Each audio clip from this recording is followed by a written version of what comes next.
60 Minutes Overtime. This week on 60 Minutes, we talk with Republican Senator Mitch McConnell. The longest-serving party leader in the history of the Senate, he stepped down from his leadership position in December after 18 years. McConnell's legacy will largely be shaped by how he pushed the judiciary to the right. Under his leadership, the Senate confirmed 3 Republican-appointed Supreme Court justices and more than 200 lower court judges, reshaping the courts in favor of conservatives for a generation. The reason I thought the courts were the most important is because they're there for a while. It's a lifetime appointment. The normal legislative activities we involve in, they take over, taxes go up, we take over, taxes go down. In other words, it's very hard to get any kind of lasting impact. I felt that the way you get lasting impact is to put the right kind of men and women on the courts who hopefully will be there for a while. But how McConnell did it is a controversy to this day. When Justice Antonin Scalia died in February of 2016, President Barack Obama nominated Merrick Garland to fill the seat. But before Obama could even announce Garland's name, McConnell led Republican senators in saying they would refuse to even hold a hearing on any replacement.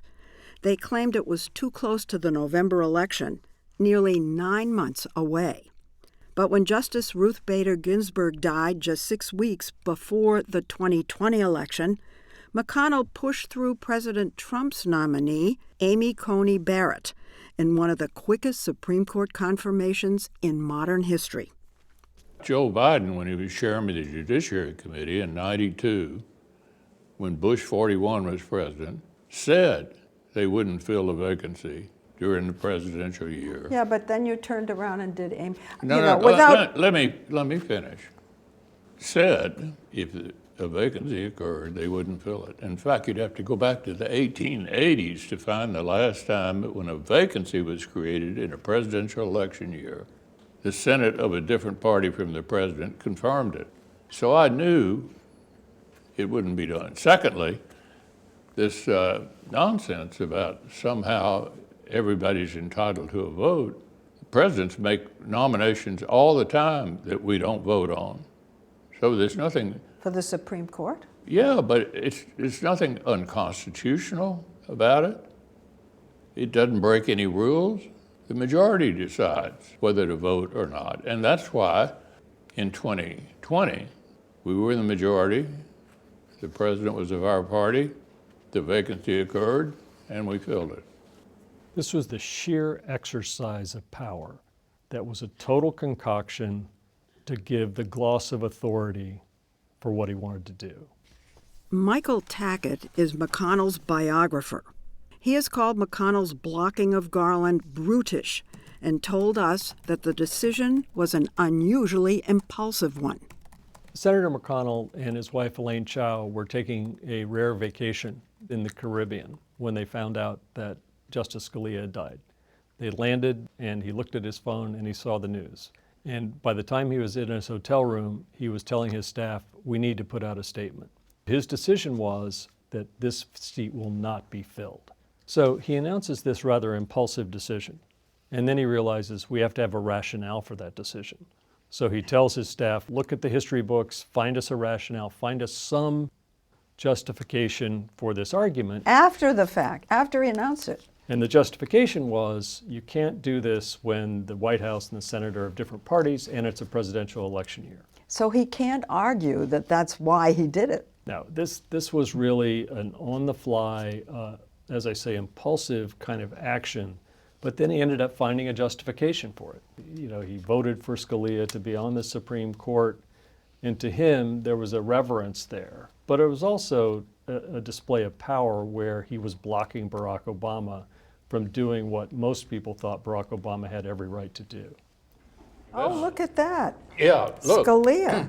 We wanted to know if the Supreme Court McConnell helped create is doing what he and his conservative allies hoped it would. The motivating issue was the issue of the administrative state. That is, the executive branch, independent agencies, doing things that Congress did not authorize. This new Supreme Court reversed that, and that's a message to Congress that if you want us to do something, you better spell it out. And it's also a message to the private sector that if you think this agency doesn't have the authority to do this, sue them, and you might have a chance of winning. That has a chance of reorganizing the way the government has functioned for a number of years. That was what I hoped would come from this new Supreme Court, and it has. One of the things this court, the McConnell court, did was overturn Roe v. Wade, which was not popular with the American people, the majority, and even Republican women were furious. What did you think of that decision? Well, it's not a question of what I think of it. It's a McConnell court. It's a new political process now, and it's playing out. And the American people will have a chance to deal with it directly. The court basically said it's up to the people who were elected to make these decisions. But was this one of your goals when you, No. quote, engineered? Me personally? Yes, you personally. No, I was motivated by the administrative state.